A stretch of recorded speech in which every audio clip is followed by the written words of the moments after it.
Fala galera, aqui quem tá falando é o professor Ed. Aqui neste vídeo a gente vai falar um pouco de uma aula que eu fiz e aí tem algumas dúvidas que foram surgindo e eu achei interessante para usar esse recurso aqui do quadro infinito para a gente explicar um pouquinho do que é o trabalho e fazer uma revisão rápida do assunto. Então olha só, vocês sabem, se não sabem, aí eu dou aula de ensino religioso e eu trabalho com a ciência da religião como uma disciplina base, conforme pede a legislação, né? Eu sou formado na área. E aí, um dos tópicos é sobre narrativa mitológica. Esse é um assunto lá no Fundamental Menor, mas a gente acaba vendo no Fundamental Maior porque eu faço uma revisão nas turmas que geralmente eu começo, né? E aí, como a revisão ela vai sendo feita ao longo do ano, pelo menos do primeiro ano, essa dimensão ela vai aparecendo nas aulas de todas as turmas, mas trabalhada de forma diferente, tá? Então, a narrativa mitológica ela é o aspecto das narrativas e explicações que as religiões dão para determinado assunto do cotidiano, tá? Então, por exemplo, quando a gente vê a discussão entre um ateu e um teólogo cristão, o ateu, o teólogo, pelo menos, ele costuma utilizar essa explicação aqui como base para a explicação dos elementos da natureza, tá? Então, é da natureza religiosa a esse tipo de narrativa, ok? Aí essa aqui é uma classificação acadêmica desse tipo de narrativa. Narrativa mitológica é a narrativa sobrenatural, que tem um elemento para aqueles que não é possível ser verificado na natureza, de acordo com os moldes do que é a ciência racional, tá? E aí, só para a gente fazer uma distinção rápida, eu costumo trabalhar com isso aqui, que é sempre para estar lembrando que a aula ela é muito mais do método científico do que o método religioso em si, tá? Então, as etapas do método científico estão aqui, a gente observa um problema e questiona esse que a gente está vendo na natureza. Muito importante ir atrás de informações seguras para experimentar se essas informações respondem às nossas perguntas e essa conclusão pode ser afirmativa e negativa, tá? A diferença com o método religioso é que ao observar um elemento da natureza, ele é imediatamente aceito como uma criação divina, tá? E não há questionamento desse tipo de afirmação, tá? Então, olha só, na aula também a gente destaca que esses assuntos eles fazem parte das dimensões das religiões que foi criada pelos cientistas da religião Ninian Smart, que estudou as religiões, era um entusiasta e também um pesquisador de todos os tipos de crenças e ele pregava o agnosticismo metodológico. O que é isso? A ideia de que as explicações religiosas elas não podem ser descartadas. Como eu falei anteriormente, a ideia de que como um religioso explica e como um cientista explica, elas são explicações de diferentes maneiras, de diferentes lógicas, e eu não posso descartar, como geralmente pega o ateísmo metodológico, em que eu não dou validade para aquilo que o religioso está explicando. Eu levo em consideração, sim, o que ele está explicando, mas o que deve predominar é a explicação científica racional. Então, a dimensão da narrativa é a dimensão mitológica, como eu falei anteriormente, e a gente tem essas outras dimensões aqui que a gente acaba vendo ao longo do ano, tá? Então, sempre quando for tratar de um assunto sobre religião, a gente trata em um desses aspectos aqui para se entender essas dimensões do fenômeno ou dos fenômenos religiosos. Então, a explicação sobre narrativa mitológica é justamente o que a gente acabei de falar, e aí essa ideia das narrativas espirituosas religiosas que os povos e civilizações queriam para explicar algo da realidade. Né? Os mitos eles podem ser vistos como processos psicológicos humanos que fazem parte desse pensamento, um estágio, uma forma de explicação humana da realidade. Tá? Então, em diferentes culturas se usa diferentes nomes, eu não vou usar falar aqui, a não ser o Itan, que é o único que eu imagino que seja assim que se fala, mas os Puranas ou Puranas na Índia, os povos bantus da África também têm os seus próprios nomes para essas narrativas que são as narrativas divinas. Outro aspecto é que a gente conhece muito mais, por exemplo, o cristianismo por conta da colonização, e aí 40% da população mundial é considerada cristã, seguido do islamismo, hinduísmo e budismo, tá? Não entra aqui nessa lista os grupos de não religiosos ou de ateus, né, que também é um grupo muito grande e tem crescido nas últimas décadas pelo mundo. Tá? Essas informações elas podem estar desatualizadas, mas é só para a gente entender aquilo que é chamada, por exemplo, as grandes religiões, como está aqui no título, tá? Que são cristianismo, islamismo, budismo e hinduísmo, ok? Essas outras aqui, elas têm diferentes características e elas não são consideradas grandes no sentido de religiões mundiais, né? Que é um termo também que as pessoas utilizam, mas é um termo bem problemático, segundo alguns autores, por conta da visão colonialista que ela acaba carregando e imprimindo sobre os outros formas de crenças, tá? E quando a gente fala em religiões da antiguidade, a gente tem vários exemplos, né? Aqui a gente tem Egito, Mesopotâmia, a própria Índia e a China ali como os maiores sítios, cidades e civilizações do que é chamado antiguidade, tá? Isso aqui é só uma mera questão de curiosidade.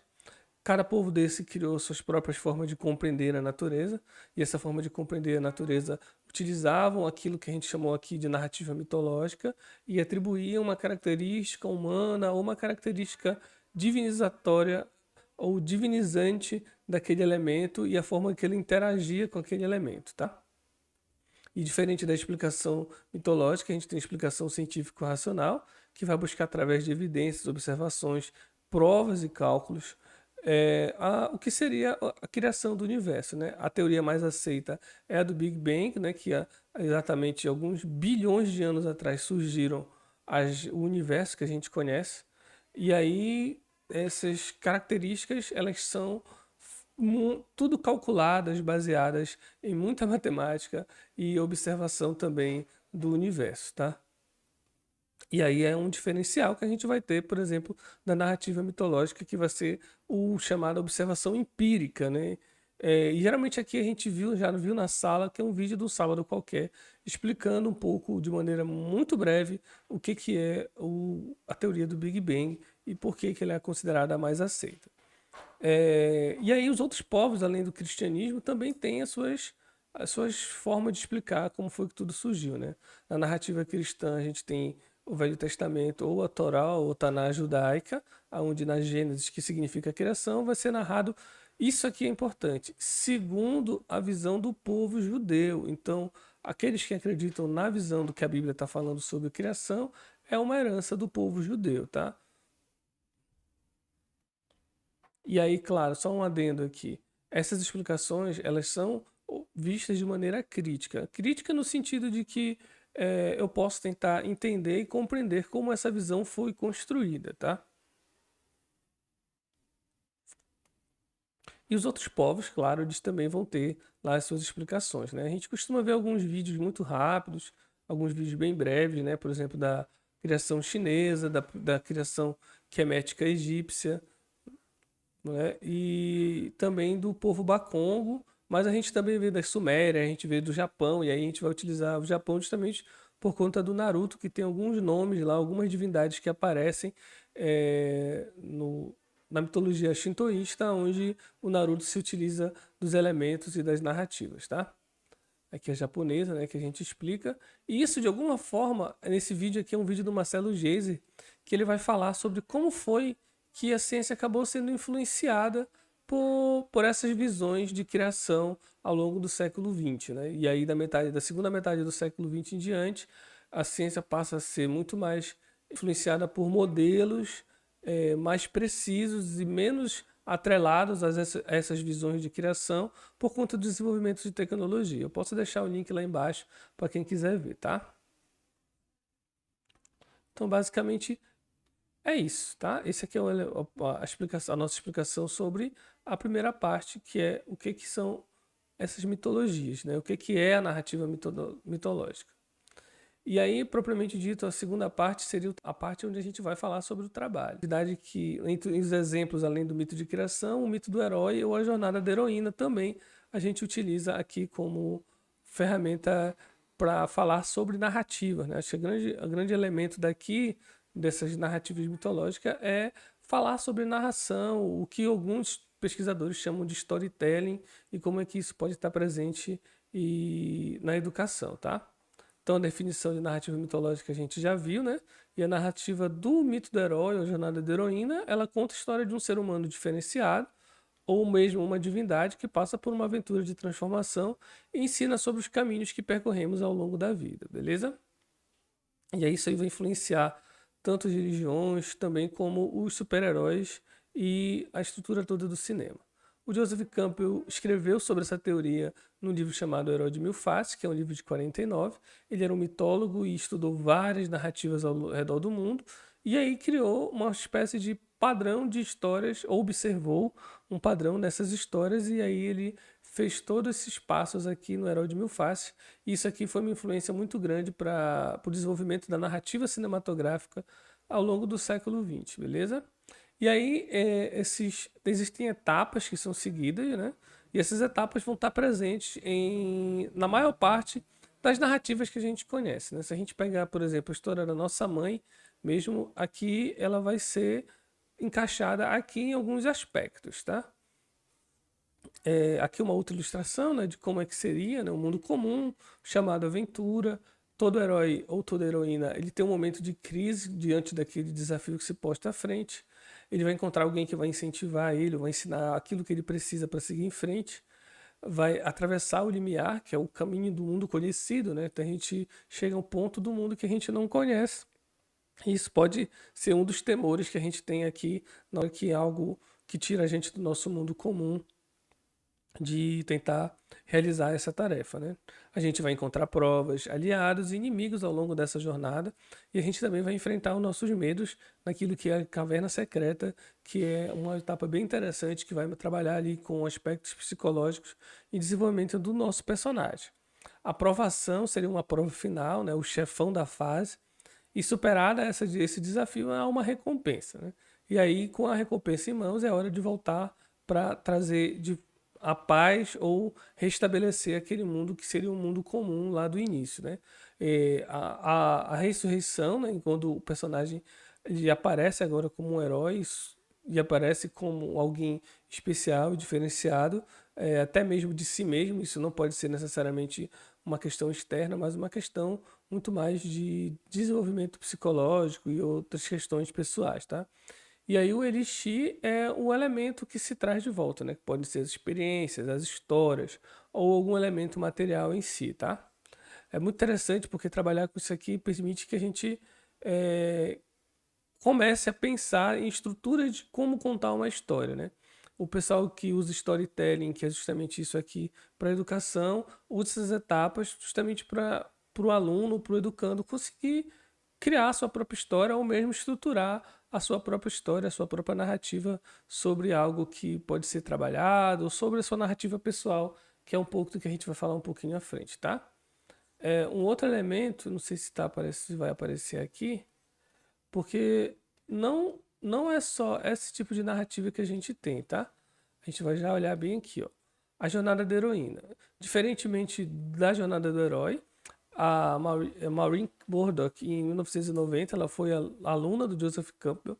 Ela era uma acadêmica da escola feminista, e aí ela vai pensar e observar como que são as histórias das mulheres ao longo da sua vida e o que diferencia elas da narrativa dos homens, que é o que muito mais aparece na narrativa do herói, né? Então ela vai observar e aplicar essas ideias de como é que a mulher se encontra nas sociedades, como é que a mulher se destaca dentro de uma sociedade que é muito mais voltada para privilégios masculinos, e ela aplica isso a essas jornadas, tá? Um exemplo clássico, os exemplos mais clássicos estão aqui, que são os exemplos aqui, por exemplo, a gente tem a Ishtar, lá da Suméria. Aqui a gente tem Ísis, lá no Antigo Egito, ou Kemet. E a gente tem Atenas. E aqui a gente tem Yansan na mitologia Yorubá. Todas, em um dado momento, elas, das suas narrativas, elas vão passar por etapas que são diferentes de como os deuses masculinos passam, ou elas servem ali como arquétipos que são utilizados muito por determinados grupos religiosos mais contemporâneos. Por exemplo, a história de Isis, ela é muito mais a narrativa desta personagem do que do marido dela, que quando ela vai em busca dos pedaços delas ao longo do Egito. Então a narrativa que se acompanha é de como ela reestrutura o corpo masculino e como é que nesse caminho ela acaba se encontrando e se reencontrando dentro dessa narrativa, tá? Aqui estão algumas etapas, e aí eu montei logo um exemplo aqui no meio que eu peguei na internet da Valente, que vai ser construída ao longo dessa história, né? Uma personagem que se separa do feminino, daquilo que é construído, que é o não ser mulher, há uma identificação com o masculino devido aos privilégios que os homens têm na sociedade, há várias provas que ela vai conseguir, há um sucesso que não é um sucesso verdadeiro, ele é um sucesso em que, ao se separar desses elementos da sociedade, daquilo que ela foi construído ou que ela constrói ao longo da vida dela, ela acha que essa separação vai causar, seria um sucesso solitário, né, individual. Na verdade, isso faz com que se desperte para a aridez ou a morte espiritual, em que há ali um aspecto de vazio, né? E aí esse vazio ele vai levar ao encontro da divindade interior, né? Que aqui ela chama de iniciação a descida para a deusa, né? Que é onde ela de fato pode ser buscar aquilo que ela é no seu interior, né? E aí ela vai ter todo esse percurso de volta até a integração do masculino e do feminino, né? Ela retorna para o mundo para participar e se integrar ao mundo que está ao redor, e dessa vez ela está muito mais preparada para os desafios porque ela conseguiu passar por todas essas etapas e se desenvolver como pessoa, né? Isso aqui é bem interessante porque a gente trabalha ali com coisas que as meninas podem ver, né? E os meninos também podem entender como esses processos são diferentes. Eu sempre utilizo o exemplo da nossa mãe aqui, que eu acho que ela é bem forte e a gente acaba não abrindo muita margem para questionamento em relação à história das nossas próprias mães, tá? A terceira etapa ela é uma etapa muito mais de título de curiosidade, nem sempre ela está inserida dentro do material que eu entrego, que é trabalhar os arquétipos, né? Os arquétipos eles são padrões de comportamento, padrões de personagens, que eles são utilizados também. Ela vem lá na psicologia do Jung, né, que vai falar sobre a formação do consciente, do inconsciente, e como é que esses personagens e esses chamados arquétipos eles estão presentes ali no imaginário, no chamado inconsciente coletivo, e que eles também vão se repetir ao longo dos diferentes povos. O Joseph Campbell, que a gente citou aqui, ele foi muito influenciado por essa teoria aqui do Jung, e aí ele acabou. Isso aqui acaba que é utilizado em muitas narrativas que a gente encontra por aí, tá? Chamada cultura pop e tal. E aí tem alguns padrões, né? Que também são utilizados, né? Por exemplo, os arquétipos da persona, da grande mãe, da sombra, do velho sábio, do ânima e do ânimos, que são aquela história do masculino e do feminino, né? O lado racional e o lado emocional, que pode estar presente em ambos os arquétipos.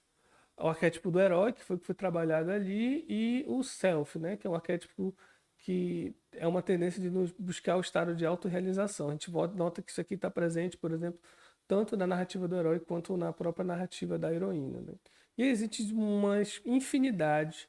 Isso aqui, para criar histórias, é sensacional. Eu tirei a maior parte, essa lista todinha aqui, ela vem do livro de RPG, que trabalha muito com essa história do arquétipo, na hora que você vai construir um personagem, para pensar ali que tipo de comportamento ou que tipo de atitude o personagem teria em relação às interações deles, tá? E aí eu coloquei alguns exemplos aqui, eu não vou falar de todos, né?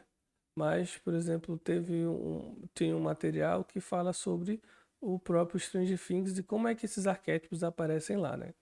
A série se passa na década de 80, ela traz ali aquele lance de nostalgia, de coisas do passado, e vai mostrar diferentes personagens construídos, muito também baseado em diversas narrativas, não só de filmes, mas também do próprio RPG.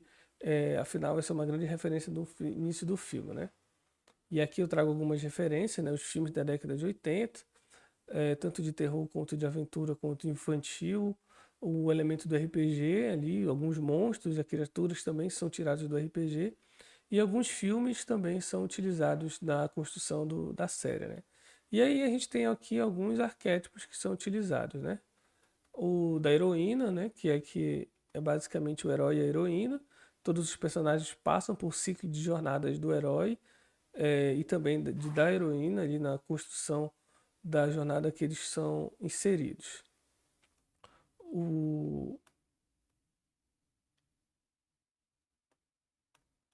o pícaro ou o bobo da corte ali, que é utilizado como alívio cômico nas narrativas, né? E aqui a gente tem os dois exemplos do Dusty e do teórico da conspiração ali. A sombra é sempre utilizada para o antagonista. Lembrando que isso aqui não pode ser estagnado, tá? Isso aqui pode estar inserido na construção dos personagens que também são heróis, né? O arauto ali é aquele que a energia que impede o herói de continuar vivendo sua vida normal, né? Uma pessoa, informação, energia que desequilibra o herói, impede ele de viver uma jornada. Tipo, é quando algo que acontece e estimula sair do mundo comum, que é onde começa a jornada, né? O mentor é alguém que sempre vai aparecer para ensinar algo, não é? O guardião do limiar, né? Que é aquele que é um obstáculo para o personagem seguir em frente. E aqui a gente dá alguns exemplos, né? Dr. Owens e o Dr. Brenner, que aparecem na série ali, eles são um pouco disso, né? Os personagens querem seguir em frente, querem seguir em paz na sua jornada, e eles aparecem ali meio que parece que impedindo que essa jornada continue, né? E eu utilizei na época, quando saiu essa última temporada, que era para falar um pouco da penitente, né? Que é aquela que paga por um pecado de ser quem ela é ou algo que aconteceu que faz com que ela se sinta culpada, né? E aqui eu usei o exemplo da Max para ilustrar como é que isso acontece e como é que toda essa construção é feita a partir da história dela lá desde da morte do irmão, né? E aí ela acaba tendo uma espécie de redenção aqui, ao máximo de penitência aqui quando ela encontra, é quase absorvida lá pelo feiozão, e aí ela acaba conseguindo fugir porque os amigos conseguem livrar ela, né? E aí, nessa época, que foi a época um pouquinho que a gente voltou da pandemia, e aí eu trabalhei um pouco sobre etapas de luto a partir de como é que essa personagem estava se sentindo e toda a ligação ali com os adolescentes que eles tiveram contato com a série conseguiram fazer com a personagem, né? O Camaleão é um personagem de natureza que muda, ele pode começar como um vilão, um anti-herói, e pode aí acabar se tornando o grande protagonista de uma história, né? Então, é outro arquétipo de personagem que muda o papel dentro dele dentro de uma história. Então, assim, então, essas informações são bem interessantes porque elas vão ajudar a gente a construir essas narrativas e a pensar, né, em como é que esses personagens são construídos e como é que eles se repetem, né? A gente sempre tem um tio ou uma tia ou alguém que a gente conhece que assiste, que acha que todos os personagens são iguais, né? Isso aqui é meio que a confirmação disso, né? Os personagens acabam sendo muito parecidos porque as narrativas são muito parecidas, né? Então isso aqui é bem interessante para quando a gente vai pensar em personagem ou mesmo qual o nosso papel dentro da construção de uma narrativa, né? E é interessante porque hoje tem uma outra concepção desses arquétipos e a própria jornada ela é utilizada dentro do marketing e dentro da espiritualidade de nova era, né? Existe uma galera aí que fala sobre como vestir ou incorporar esse arquétipo na sua vida através de rituais próprios, né? Lógico que não há nenhuma instituição ou mesmo os psicólogos junguianos que falem sobre assumir esse arquétipo ou vestir esse arquétipo para enfrentar seus problemas na vida, né? Como não é essa abordagem que eu vi em alguns psicólogos dessa abordagem falando sobre como é que isso funciona da maneira como esses espirituais, esses gurus espirituais de internet têm falado por aí. Né? Eu acho que esse aqui é o objetivo final, porque muitas pessoas chegaram falando da dificuldade para fazer as atividades, porque como a aula é muito curta, né, fica bem difícil às vezes a gente explicar de uma vez uma coisa que é tão diferente para o que eles têm sido acostumados a fazer no espaço da escola, né? Isso aqui com interdisciplinar, com língua portuguesa, é fundamental para uma melhor compreensão e um trabalho ali mais individual em relação à construção de narrativa, né? Uma dúvida comum foi sobre o que é para fazer. Bem, diante de todas essas informações sobre o que é narrativa mitológica, sobre quais são o que é o mito do herói, o que é a jornada da heroína, quais são as diferenças, acabou que com o tempo curto eu nem pude falar muito mais que eu queria falar sobre, explorar sobre o mito da heroína, né? Então acabou que eu deixei um pouco de lado e foquei um pouco na jornada do herói, citando ali uma vez ou outra a jornada da heroína. Então, olha só, a ideia inicial é que se cria um personagem com base na jornada do herói e aquelas etapas, né? A diferença aqui na abordagem, isso aqui serve tanto para de sexto a nono ano, mas eu já trabalhei também com o quinto ano para fazer um pouco sobre isso aqui. E aí a construção é o seguinte: você vai criar o nome do personagem, né? Vai falar sobre a aparência dele, né? E a classe ou profissão, que é o que ele faz. Aqui é uma atividade de escrita livre, então não tem um limite do que pode ou não fazer. Há algumas restrições que eu coloco em relação a sexo, drogas e armas, né? Tem que fazer essa prevenção devido a esse consumo de violência, de coisas que falam que tem uma violência explícita, então tem que fazer essa restrição, que é para eles entenderem um pouco da forma como vai aparecer, né? Eu digo de que tá, tudo bem, pode ter lá uma luta de espadas, uma guerra, mas na hora de descrever, tenha cuidado na hora que vai ser descrito, né? Então, assim, criou o personagem, usou essas perguntas aqui como base, que pode ajudar na construção da história. Esse aqui é um primeiro modelo, né, de narrativa que vai ser criada. O segundo aqui vai utilizar a entrevista, e essa entrevista aqui ela vai ser feita com alguém, no caso aqui utilizando a jornada das mulheres, de jornada da heroína. Então, logicamente que vai ser uma entrevista feita para uma mulher, tentar colocar essa narrativa que vai ser contada dentro dessas etapas aqui que é narrado de acordo com a jornada da heroína lá da Maureen Murdock, tá? Tem mais uma outra que eu coloquei aqui embaixo, que é a mesma, só que é porque são dois exercícios. Uma atividade é feita com uma entrevista, né? Esse aqui serve para a produção de um material, e essa outra aqui, que é aqui do sexto a sétimo ano, é a criação de fato da história de uma narrativa que pode ser também tanto da sua história quanto da narrativa fictícia. E aí vai utilizar as etapas aqui. Essa aqui é só uma folha de referência, que onde vai ser escrita a história, né? Vai ser pensada, feito um rascunho. Eu faço uma revisão muito breve, assim, de alguns pontos, para ter algumas informações, para saber como está sendo construído o trabalho. Mas o modelo para entrega é esse aqui. E essa parte aqui vai ser muito mais distribuída tanto nos grupos das escolas, tá? Para explicar como é que é para fazer a estrutura do trabalho. Utilizou a ficha e a planilha lá para fazer o rascunho. Na hora de entregar, não é para entregar aquele rascunho. Vai ser feito numa cartolina, um cartaz, onde vai ter duas imagens, e essas imagens podem ser tiradas da internet, podem ser desenhadas. Os trabalhos geralmente são feitos em grupos, né, de 4 ou individual ou até 5 pessoas. Colocou essas duas imagens, também pegou a história e colocou aqui. A história pode ser digitada, eu prefiro que seja digitada e colocada aqui numa fonte grandinha para poder as pessoas lerem, porque isso aqui vai ficar exposto na escola.